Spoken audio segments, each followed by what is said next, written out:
రాము అనే బిచ్చగాడు మత్తులో అర్ధరాత్రి రోడ్డు మీద నడుస్తూ ఉంటాడు. అప్పుడే అతనికి ఒక వెలుగు కనిపిస్తుంది.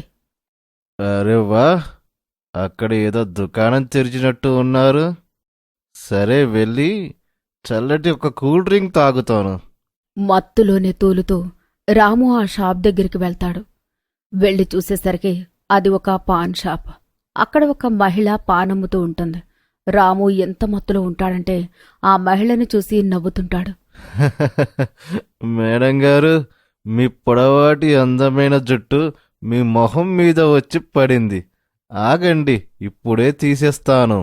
మొహం మీద ఉన్న జుట్టుని రాము మెల్లిగా చేతితో వెనక్కి జరుపుతాడు. ఆ జుట్టు వెనక ఉన్న మొహం చూసి రాముకి ఎక్కిన మొత్తం దిగిపోతుంది. ఎందుకంటే అక్కడ ఉన్నది మహిళ కాదు, ఒక భయంకరమైన దయ్యం. చెప్పు, ఏం తింటావు? నా అందమైన జుట్టుతో చేసిన రక్తపు పాలు తింటావా, లేకపోతే మిఠా పాన్ తింటావా? రాము అక్కడి నుంచి పారిపోవాలి అనుకుంటాడు. కాని చాలా ఆలస్యమవుతుంది. అంతలో దయ్యం అతన్ని పట్టుకుని ఒక పాన్ తినిపిస్తుంది. దాంతో అతను అక్కడే స్పృహ కోల్పోయి పడిపోతాడు. ఇది కేవలం ప్రారంభం మాత్రమే. ఇప్పుడు ఈ గ్రామంలో అందరూ చూస్తారు పానమ్మే దయ్యం యొక్క పన్నాగం. సాయంత్రం సమయం సీతారాం గ్రామంలో హఠాత్తుగా ఒక పాన్ షాప్ తెరుచుకుంటుంది. అందులో ఒక మహిళ కూర్చుని ఉంటుంది. ఇంకా తన చేతులతో చేసిన పాన్ తనే తింటూ ఉంటుంది. వాహ్, నేను ఎంత బాగా స్వీట్ పాన్ రెడీ చేస్తాను నా చేతితో. ఇది ఎవరైనా తిన్నారంటే పాట పాడాల్సిందే. ఎంత బావుందిరా మామా, ఈ పాన్ తింటే ఎంత మజా వచ్చిందిరా మామా, నోటికి రుచి తెలిసిందిరా మామా. హేమ అప్పుడే గ్రామం నుండి వస్తుంది. తనకు కనిపించిన కాలనీలో ఒక పాన్ షాప్ తెరుస్తుంది. అప్పుడే ఇద్దరు మహిళలు రింజిమ్ ఇంకా సుశీల అక్కడ్నుంచి వెళ్తూ ఉంటారు. సుశీల, ఆ కూరగాయలతను చాలా ఖరీదైన కూరగాయలు అమ్ముతున్నాడు. అవును యార్, 20 రూపాయలకి బెండకాయలు అసలు ఎవరు కొంటారు? మా వీధిలో అయితే 10 రూపాయలకే ఇస్తారు. అక్కడ ఎంత బావుంటాయో. అలా మాట్లాడుతూ ఇద్దరూ ఒక్కసారి ఆగిపోతారు. అప్పుడే సుశీలకు ఆ గల్లీలో ఉన్న పాన్ దుకాణం కనిపిస్తుంది. అరే రింజిమ్, మన వీధిలో పాన్ దుకాణమా? చీచి, అసలేం జరుగుతోంది మన వీధిలో? అవును యార్, అటు చూడు, ఆ పాన్ దుకాణంలో ఒక ఆడది ఉంది. అసలు ఏం జరుగుతోంది ఈ ప్రపంచానికి? అరే యార్, పద ఇంటికి వెళ్దాం, లేకపోతే వంట చేయడానికి ఆలస్యమవుతుంది. ఆవిడ గురించి తర్వాత చూసుకుందాం. కాసేపటికి పాన్ దుకాణానికి చింటూ వెళ్తాడు. అరే, మా వీధిలో పాన్ షాపా? ఇప్పుడే వెళ్ళి ఆ పాన్ తిని చూస్తాను. అరే, ఇక్కడైతే పాన్ అమ్మే అతను కాదే, ఆమె ఉందే. అరే రండి సార్, ఏం కావాలి మీకు? ఇలాచీ వేసిన పాన్ కావాలా? చాక్లెట్ పాన్ కావాలా, లేకుంటే స్పెషలా? ఏంటి, ఇన్ని రకాల పాన్లా? నేను ఇప్పుడే వింటున్నాను.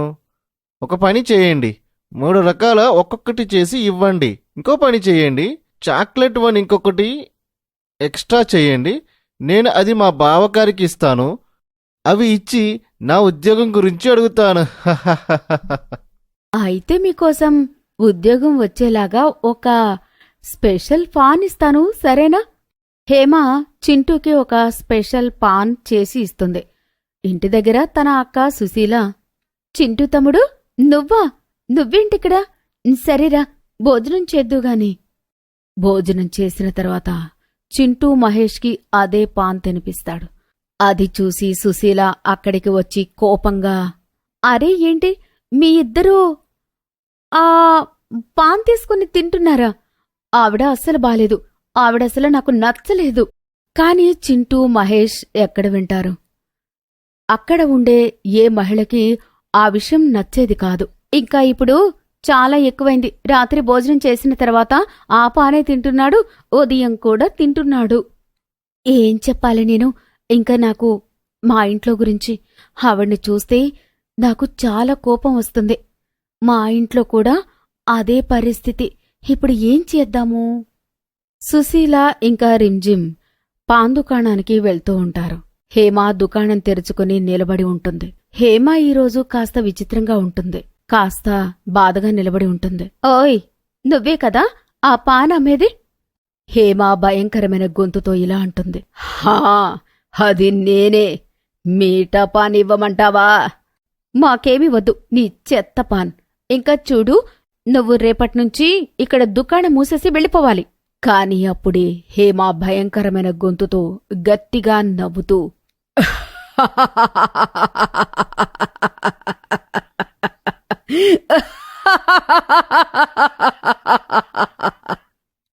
అరే, తను ఇలా ఎందుకో నవ్వుతోంది రింజిమ్? నాకెందుకో తేడాగా అనిపిస్తోంది. అవును యార్, నాకు కూడా. హఠాత్తుగా హేమ భయంకరమైన దయ్యంలా మారిపోతుంది. ఇంకా దుకాణం నుండి బయటకు వస్తుంది. ఏమన్నారు మీ ఇద్దరు? నేను పాన్ దుకాణం క్లోజ్ చేసి వెళ్ళిపోవాలంతేనా? ఇప్పుడు వచ్చిందా అసలు మజా? మీరు కాని నోరు తెరిచారంటే మిమ్మల్ని మసాలాగా మార్చి ఈ పాన్లో వేసుకొని నేనే తింటాను. ఆ మాట విన్న వెంటనే సుశీల ఇంకా రింజిమ్ ఒక్కసారిగా సైలెంట్ అయిపోతారు. అప్పుడే వాళ్ళకి ఎవరో వస్తున్న శబ్దం వినిపిస్తుంది. వెంటనే సుశీల ఇంకా రింజిమ్ చిన్నగా మాయమైపోతారు. ఇంకా చాక్లెట్ డబ్బాలో బంధించబడతారు. ఇది ప్రారంభం మాత్రమే. కొన్నాళ్లలో అందరికీ తెలిసిపోతుంది ఈ పానమ్య ఆవిడ యొక్క ప్రత్యేకత.